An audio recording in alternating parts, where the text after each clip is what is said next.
one's talking to you, lady. My business is with the Powerpuff Girls. But I am a Powerpuff Girl. You're just some exploding nutbart.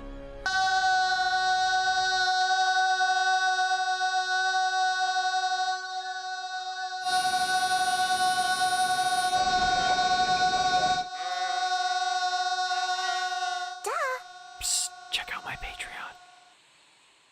Okay, so here's a major thing I have yet to address. It's that Bliss ain't the fourth Powerpuff Girl. As I stated while reviewing Bliss Reminisce, I have no idea if this show considers itself a continuation or what, but if it does, then there were 4 other Powerpuff Girls before Bliss even showed up. We got Bunny, we got Bullet, we got the Professor, who the girls made an honorary member in the episode Powerpuff, and Princess, who was also made an honorary member for the episode Boy Toys. And if you consider Dance Pants canon, then I guess Ringo Starr counts as one too. By this logic, Bliss is actually the 8th or 9th Powerpuff Girl, not the so-called 4th. It's worth stating that Bunny did the whole purple Powerpuff thing first, but I think you guys already know the deal with her, so there's not much of a point in me staying on that for too long. I know I also teased this while discussing Bliss Reminisce, but Blistina?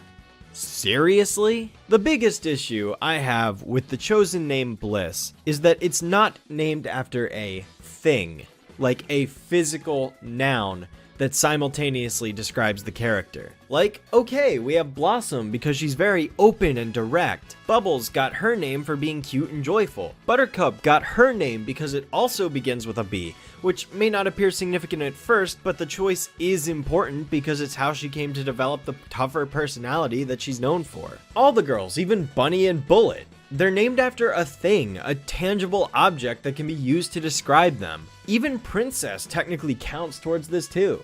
What the heck is a Blistina? Can you show me a Blistina? How does one even acquire a Blistina?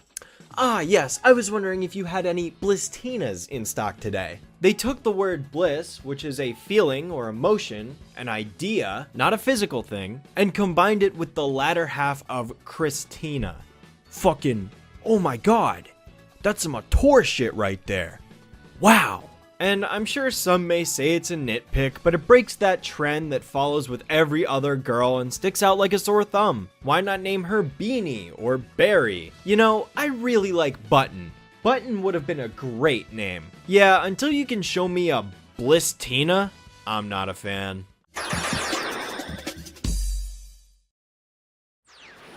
You guys really think I could be a Powerpuff Girl? Of course, Bliss. You're a sister. Yeah, it's in the blood. Alright, anyways, next up we've got Blisster Sister, the 3rd episode of the 5-part Power of 4 special. Let's see how this begins, shall we? We gotta get you some new superhero threads. Okay, so like my immediate question was, why does she need a costume if she's already got the matching outfit with her sisters? And then it hit me. This is all filler. Of course! How had I not thought of that? No, seriously, this entire episode is basically just filler that doesn't do anything for the greater story. It's just the girls going around town, Bliss explodes a few times, and then she magically controls her powers at the end. I mean, yeah, that's basically it. There's a reason why I skipped over it in my initial impressions video back when the thing aired. But alright, I'll be a little more detailed than that. For starters, this whole segment features Bliss dressing up in different outfits that are references to other types of media. A librarian to appeal to Blossom, a doll to appeal to Bubbles, a slasher to appeal to Buttercup, Powdered Toast Man, Spider-Man, a pear knight. I'm not sure what the deal is with that last one. Is there a joke I'm missing here? Oh, and a dig at Wonder Woman. What about this one? Where's the rest of it? I think it's plainly obvious a superhero is not defined by their costume, and there are far worse female hero costume designs out there compared to Wonder Woman. I mean, seriously. Besides, it's kind of hypocritical to try and throw in a jab at this revealing female costume when your own original female superhero design features a very similar looking outfit. Just saying. Let's see, what else is here? Bubbles gets a major case of pink eye. Oh yeah, Blossom stole the headband from the professor to give to Bliss, which also fits her as a teen, despite the fact that this was from when she was a child. But hey, details, details. This show doesn't give a gnat's ass. Speaking of which, if there's one good thing I have to say, it's the Gnat. Dude shows up and the girls don't recognize him, which, if you recall from my Muscle Cup review, was my favorite part of his character, and here they once again don't take him seriously. It's a recurring gag that comes with his presence. It helps define him. I love it. Like, okay, some of the lines don't exactly work. I'm your oldest enemy. You do look like a grandpa's grandpa. I mean, that was just terrible, but I can overlook it because he's a genuinely amusing character, and many of the other lines do land. He tries hamming up his backstory as this incredible battle he's been having with the girls for ages, but they don't even remember a thing because these events would be inconsequential to an ordinary person. Flypaper, bug zapper, swatting, all things they likely pay no attention to. It's also here where we find out that 2 weeks prior to this event, he was bitten by a radioactive human, which I think is clever in how it plays on that old myth that if you stay too close to the microwave, you'll catch secondhand radiation. And now I have all the strength of Todd, that guy who bit me. So you're as strong as a middle-aged man? That was a great comeback. It's clear this villain isn't someone we're meant to take seriously, and it works. The girls see this as an opportunity for Bliss to test her worth as a hero, but instead of coaching her, the three just yell at each other for what to do, which causes her to explode and destroy the store while the Gnat gloats for his supposed victory. The Gnat begins his reign as the greatest villain of all. Well, so much for that. Another detail I like is that the dude who operates the store asks if they're going to pay for all the damages they caused, but they leave before they can answer him. So I'm glad there's some self-awareness going on here. It's okay, Bliss. You just have stage fright. No. You girls kept yelling at her. Well, anyways, they do the only logical thing that someone should do when they find themselves in this sort of predicament. They go to a lake and ride a swan boat. Because... sure. Bubbles says it's a good way to relax, but Blossom and Buttercup feel the need to butt in with their own personal activities that help them unwind, and pretty soon we've got more of the three of them yelling about swans, taxes, and death metal, which causes Bliss to explode a second time. Quake with fear in the presence of Aquanat. Oh, hi, Pat. Or so you thought. Ha, nope. The Gnat shows up a second time and insults Bliss to her face by calling her Nutty McNutterson. That's gross. And apparently that's what sets her off. Swan boats get destroyed, lake gets emptied, the Gnat gets knocked away, and the girls head out once again while ignoring the pleas of a nearby worker who is utterly baffled at what just happened. Excuse me, who's going to pay for my swan boats? Alright, third time's the charm. Buttercup takes them all to a demolition derby because she figures that Bliss can be as destructive as she wants, and nobody can judge her. Not the most sound logic out there, but I kinda see where she's coming from. Blossom asks Bliss to help pass out derby dogs, and this is where the painfully forced writing really shows itself. Like, I admit, the first two times were definitely contrived, but this third one escalates in such an unnatural manner. No! I want the sloppy one. You can't have it! Bliss, give it to me. Like, Bubbles asks for the sloppy one, Buttercup demands she gets it, then Blossom's just like, no, give it to me. How selfish can these girls get? They completely disregard the fact that their older sister is in an anxious state and scream and yell, knowing that this rise in tension is what caused her to explode before, and then after Bliss floats away, they're just like, Bet you $5 she forgets the mustard. you want to be a comedy where the characters are complete jerks to one another? Then stop trying to sell me on this friendly yet serious story about sisterhood and family, because this ain't that. Families can be dysfunctional, sure, but Bliss has been around for like 15 minutes. Bliss flies off disappointed in herself for something she couldn't control while her sisters just sit there and watch Mecha Gnat come in and destroy stuff. That's another thing I like about this guy. Each time he shows up, he has this new moniker to try and make him seem more menacing than the last. From just a regular gnat to Aqua Gnat to Mecha Gnat. It's a gradual increase in power that grows each time. It's good. Say hello to Mecha Gnat.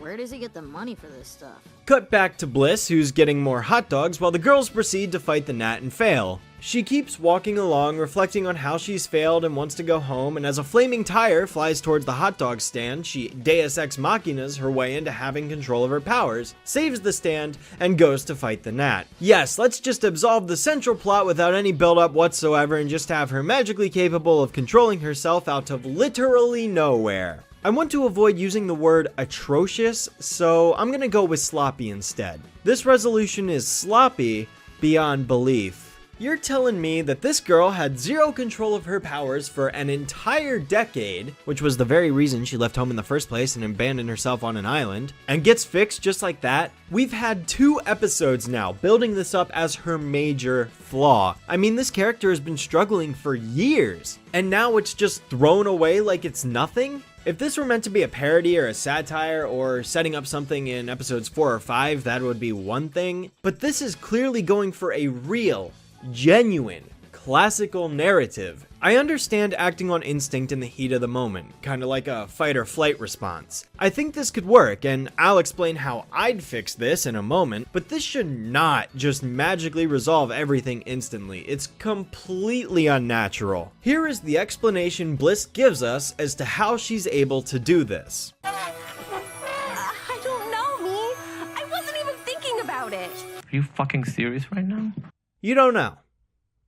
You don't know.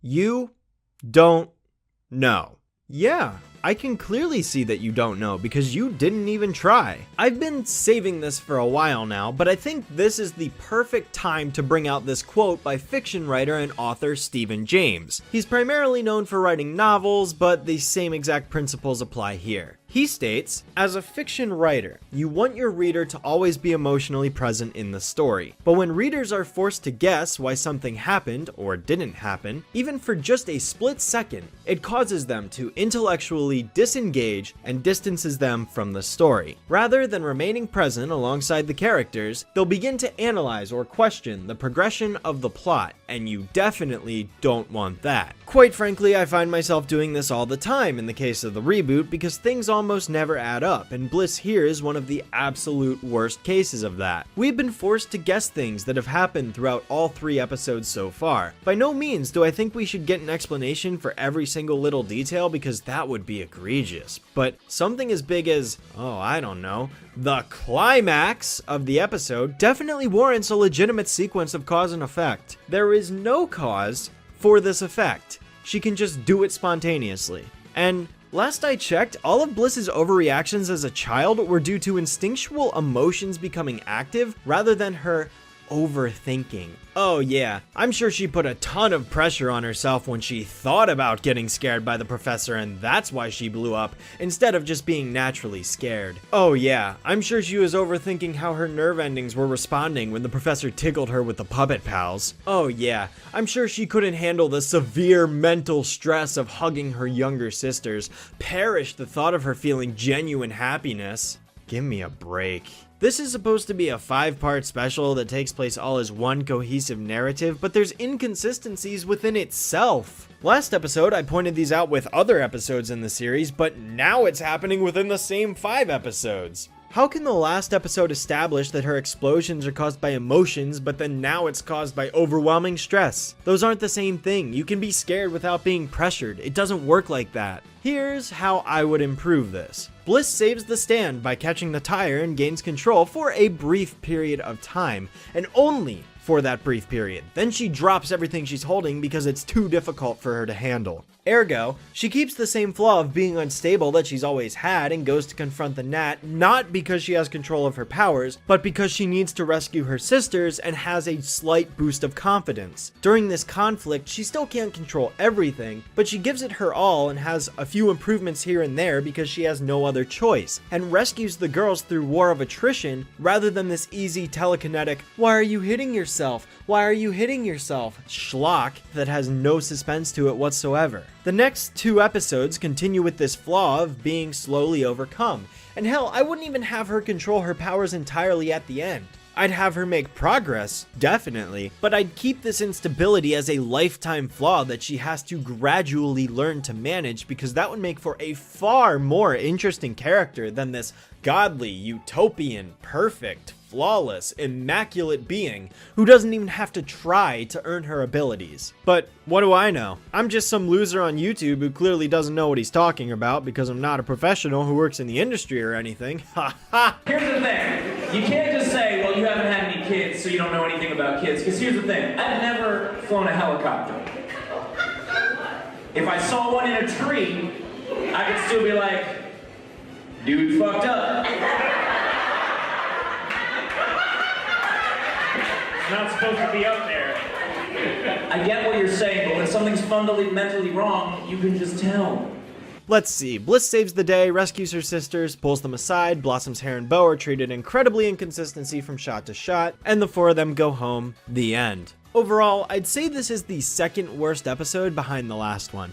I mean, I'll be honest with you, I actually like this episode less and less each time I go back to watch it because I realize more and more how little effort was put into this one. It's filler. Like, honestly, you could just skip from episode 2 to 4 and have text appear on screen that says, Bliss trained in the lab and learned to control her powers, and you'd miss nothing. Literally nothing. This episode is so inconsequential. Considering the previous 2 episodes served to set up the narrative and provide us with some backstory, and the next 2 will be the rising action and climax, it only makes sense that this would be the episode where Bliss learns to get a grip on her powers, but nope. Instead, we just waste time for 9 minutes, and then Bliss magically becomes capable, and that's that. That, along with the wasted potential, makes me unquestionably reject this as a good episode. I am very unimpressed here, to say the least. The good news is that now that these 2 episodes are out of the way, we're only going up from here. Good night, family.